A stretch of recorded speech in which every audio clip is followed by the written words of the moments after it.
Salam sejahtera. Anda bersama saya, Hana Sarah. Dan saya, Laika. Dalam Sohas The Cops TV, Tim PSS sempena showcase kefahaman melalui reka bentuk KMR sesi 2020-2025. Untuk pengantar semua, showcase ini melibatkan murid tahun 5 dan tahun 6. Showcase ini bertemakan Cipta Inovasi pada Teknologi bagi tahun 6. Manakala tema bagi tahun 5 ialah Cerdas dengan Teknologi Sihat Sepanjang Hari. Antara mata pelajaran yang terlibat ialah RBT, Matematik, Bahasa Melayu, CSP, PJ, Bahasa Inggeris dan Sains. Dalam video kali ini, kami akan membawakan kepada anda semua liputan istimewa sempena showcase KMR ini. Tonton sampai habis ya. Kenapa? Sebab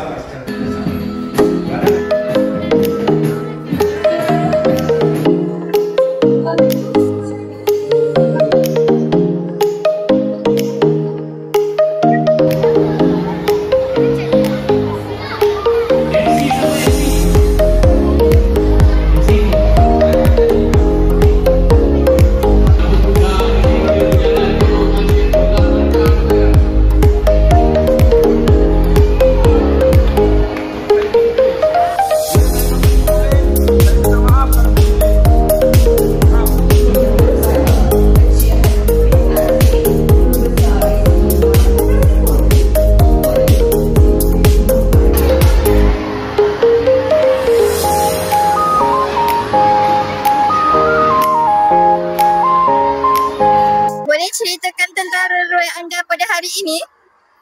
Tajuk kita orang cipta inovasi pada teknologi. Kita orang menghasilkan kereta. Inilah hasil kerja kita orang. Menarik. Terima kasih. Sama. Terkait role anda pada hari ini, Kami membuat pasal kereta Nissan Silvia. Kita Nissan Silvia ni, kita orang ambil masa macam 3 ke 4 minggu macam tu nak buat projek macam ni. Lepas tu kereta Nissan Silvia ni dia berasal dari Jepun. Dia sejenis kereta drift. terima kasih. Boleh ceritakan role anda pada hari ini? Role kami berkaitan dengan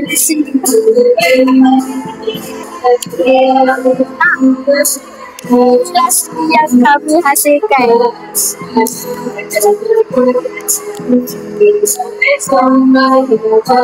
Boleh ceritakan tentang role anda pada hari ini? Role saya pada hari ini ialah BI, Sains dan PJ. Dan tajuk kumpulan kami ialah Literal Double Legs Hogs. Dan ini gayanya. Wow, terima kasih. Sama-sama. Dapat cikgu tentang KMR showcase pada hari ini. Okey, pada pandangan cikgu, showcase KMR pada hari ini dia dapat mencukil bakat murid-murid dalam berkomunikasi. Apa pendapat Encik Azam untuk showcase pada hari ini?